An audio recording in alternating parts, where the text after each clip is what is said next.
आपले मित्र, आपले सहकारी राजूभाई पाटील यांचा आज वाढदिवस आहे।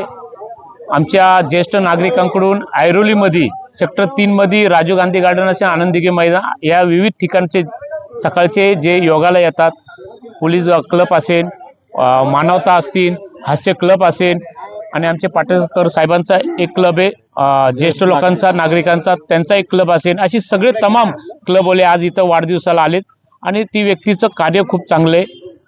महत्त्वाचं म्हणजे राजकारणाच्या पलीकडे ही मैत्री ही खूप त्या व्यक्तीला आवडती आणि ह्या मैत्रीमध्येच हे सगळे सहकारी जमा होतात आणि याच्यातून एक समाजाचं काम बी होतं आणि आर्थिक गोष्टीमध्ये आपण पडत नाही, पण काही गोष्टींना ह्या व्यक्तीचं मोठं योगदान आहे आणि मेन म्हणजे रात्रीच्या वेळेला कोणीतरी मदतीला येईल अशी मित्रता या राजू पाटलांमध्ये आहे आणि म्हणून यांना वाढदिवसाच्या आमच्या सगळ्या तमाम ग्रुपकडून वाढदिवसाच्या कोटी कोटी शुभेच्छा।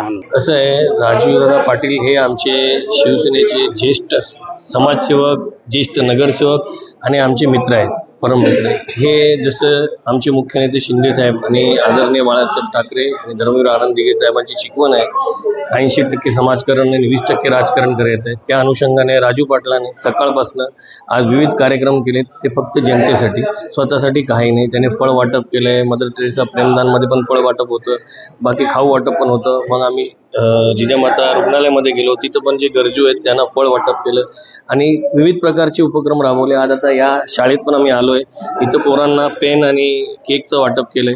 अशा अनुषंगाने त्यांनी एक समाजाला खूप मोठा मेसेज दिलाय का आपण स्वतःच्या आनंदात लोकांच्या मध्ये ते राबवलं पाहिजे आणि त्यासाठी आम्ही त्याला खूप खूप अनंत शुभेच्छा देतो। असंच त्याने पुढं त्याचं समाजकारण करावं आणि आमचे सर्व लोक त्याच्या पाठीशी आहेत। मित्र उपशहर प्रमुख सन्माननीय राजू पाटील आज 60 वर्षात पदार्पण करत आहेत। मी प्रथमतः त्यांना मनापासून वाढदिवसाच्या शुभेच्छा देतो आणि आज एक धावपळीचा दिवस त्यांच्या आयुष्यातला आहे असं मी आवर्जून सांगेन की एक कार्यकर्ता स्वतःला वाहून घेतो तर तो नक्कीच समाजाचा विचार करतो, समाजाकरता काही ना काहीतरी देण्याचा या ठिकाणी प्रयत्न करत असतो।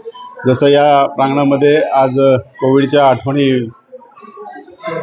उजाळीत करण्यात आल्या आणि खरं आहे की कोविडच्या काळामध्ये भाऊ भावाचा नव्हता, मुलगा वडिलांचा नव्हता, त्या ठिकाणी एक वारसा नसताना सुद्धा म्हणजे ते काही लोकांचा राजकीय वारसा लाभलेला असतो, काही लोक स्वतःच त्यातून घडलेले असतात, तर राजू पाटील सुद्धा त्यातूनच गेलेले आहेत आणि कसलाही राजकीय वारसा नसताना एक स्वच्छ मनानं इथल्या लोकांना सेवा देण्याकरता कोविड योद्धा म्हणून तो रस्त्यावर उतरला। मी त्याचा साक्षीदार आहे, कारण ज्या ज्या वेळेला